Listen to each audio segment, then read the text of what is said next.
Hello everyone, मैं नीरज शर्मा आप सभी का जॉब जंक्शन में स्वागत करता हूं। इस वीडियो में हम लोग देखने वाले हैं भेल में आई वैकेंसी के बारे में कि आखिर इसमें कौन से पोस्ट आए हुए हैं, क्या इसके लिए क्वालिफिकेशन रखा गया है, किस तरीके से आप इस पोस्ट को ज्वाइन कर सकते हैं, इसका मतलब कि कैसे आपका सिलेक्शन हो सकता है। ये सारी चीजें हम लोग इसमें कवर करने वाले हैं, तो वीडियो के अंत तक बने रहिए। और अगर अभी तक आपने इस चैनल को सब्सक्राइब नहीं किया तो इस चैनल को सब्सक्राइब कीजिए, बेल आइकन को भी जरूर प्रेस कीजिए ताकि जब भी हम ऐसे वीडियोस लेकर आए तो आपको उसका नोटिफिकेशन मिलता रहे।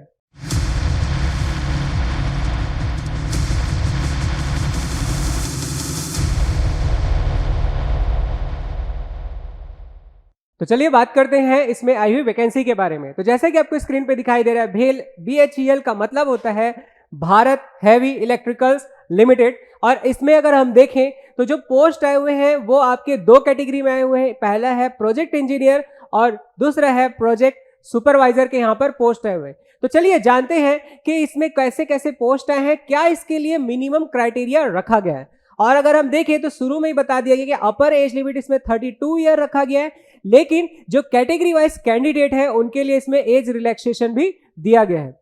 अब बात करें तो यहां पर आप देखेंगे इस टेबल में, तो ये जो नंबर ऑफ पोस्ट है उसे डिस्ट्रीब्यूट कर दिया गया अलग अलग कैटेगरी में। और इसमें अगर आप देखते जाएंगे तो जैसा मैंने कहा कि एज रिलैक्सेशन यहां पर दिया गया है, तो उनके लिए यहां पर पूरा ये बताया गया कि किन्हें कितना एज रिलैक्सेशन दिया जाएगा। और इसमें आप देखेंगे तो educational qualification for project engineers के लिए फुल टाइम बी या बीटेक होना चाहिए, और ब्रांच अगर देखें मैकेनिकल, इलेक्ट्रिकल, इलेक्ट्रॉनिक्स डिसिप्लिन में होना चाहिए। और अगर आप यहां पर देखेंगे तो 60% मार्क्स होना कंपलसरी है। फॉर सुपरवाइजर के लिए यहां पर पोस्ट है फुल टाइम डिप्लोमा होना चाहिए मैकेनिकल, इलेक्ट्रिकल, इलेक्ट्रॉनिक्स में, और आपका जो परसेंट है यहां पर भी 60% मार्क्स एटलीस्ट होना ही चाहिए।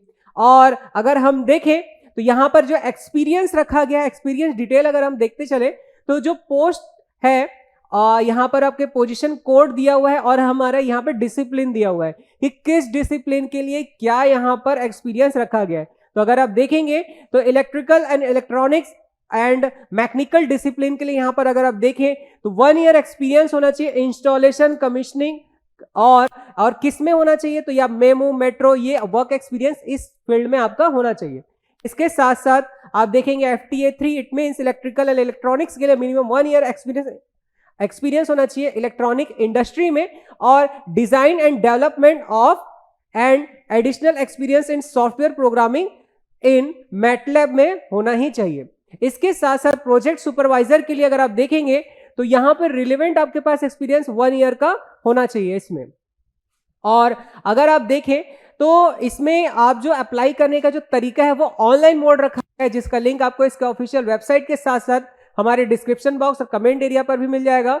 और इसमें जो सिलेक्शन का प्रोसेस है वो कुछ इस तरीके से है कि आपके जो एजुकेशनल क्वालिफिकेशन में जितना आपने परसेंट गेन किया होगा उस परसेंट के अकॉर्डिंग एक मेरिट लिस्ट निकाला जाएगा, आपको शॉर्टलिस्ट किया जाएगा, और शॉर्टलिस्ट करने के बाद इंटरव्यू के बेस पर ही आपका यहां पर सिलेक्शन किया जाएगा। सेलेक्ट होने के बाद जो आपको सैलरी प्रोवाइड की जाएगी वो कुछ इस तरीके से होगा कि अगर आपका सिलेक्शन प्रोजेक्ट इंजीनियर के तौर पे होता है तो 78,000 रुपीज पर मंथ मिलेगा आपको, और प्रोजेक्ट सुपरवाइजर के तौर पे सिलेक्शन होता है तो 43,550 रुपीज पर मंथ आपको प्रोवाइड किया जाएगा। इसके साथ साथ आपको 2 लाख रुपए का सेल्फ एंड फैमिली मेंबर के लिए मेडिकल बेनिफिट भी आपको दिया जाएगा। तो बिल्कुल देखिए इसे, अगर आप इस पोस्ट के लिए एलिजिबल हैं तो इसे जरूर अप्लाई कीजिए, और साथ ही साथ हमारे चैनल को भी फॉलो करते रहिए ताकि आपसे कोई भी वीडियो या कोई भी इंफॉर्मेशन मिस ना हो। और अगर आप चाहते हैं कि आपसे ये सब भी मिस ना हो तो आप जो हमारे टेलीग्राम चैनल को भी फॉलो कीजिए, same name with same logo. Thank you.